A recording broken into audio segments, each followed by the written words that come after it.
ଇନ୍ଦ୍ରଧନୁ ଜାଣିଛ ନା? ଇନ୍ଦ୍ରଧନୁ କୋଉଠି ଦେଖାଯାଏ? ଆକାଶ। କୋଉଠି ଦେଖାଯାଏ? ଆକାଶ।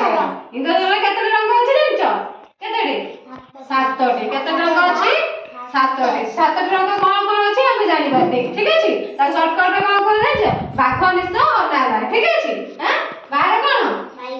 ବାଇଗଣ। ବାଇଗଣ କି ବାଇଗଣରେ କଣ ଅଛି କି ରଙ୍ଗ ମାନେ ବାଇଗଣ କି ଫଳ ଅଛି କହିଲ? ପରିବା କିବା କଣ? ବାଇଗଣର କଣ ଅଛି? ବାଇଗଣ ଠିକ ଅଛି। କଣ? ବାଇଗଣ। ବା ତାପରେ କଣ ହେଲା? ଘ କଣ? ଘ ଘର ହଉଛି କଣ? ଘନ ନୀଳ। କଣ? ଘନ ନୀଳ। ଘନ ନୀଳର କଣ ଅଛି? ତାପରେ ହେଲା କଣ? ଏଇଟା କଣ କରୁଛୁ? ଆମର କଣ ହେଲା? ଘନ ନୀଳ। କଣ?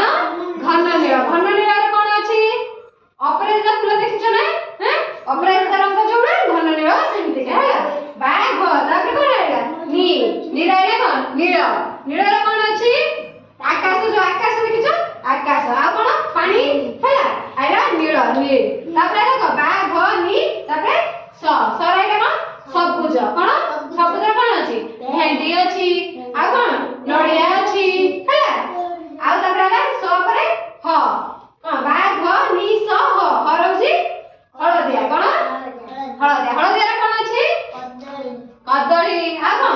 ଆମ୍ବ ହେଲା। ବାଘ ନି ସ ହ ନା ରହିଲା କଣ? ନାରଙ୍ଗୀ। କଣ? ନାରଙ୍ଗୀ। ନାରଙ୍ଗୀରେ କଣ ରହିଲା? ବୋଇତାଳୁ ହେଲା। ଆଉ କଣ? କମଳା ହେଲା। ତାପରେ ହେଲା କଣ? ଲା। ଲାର କଣ ରହିଲା? ବାଘ ନି ସ ନାର ନି ସ ହ ନା ନାରଙ୍ଗୀ ଲା ରହିଲା ଲାଲ।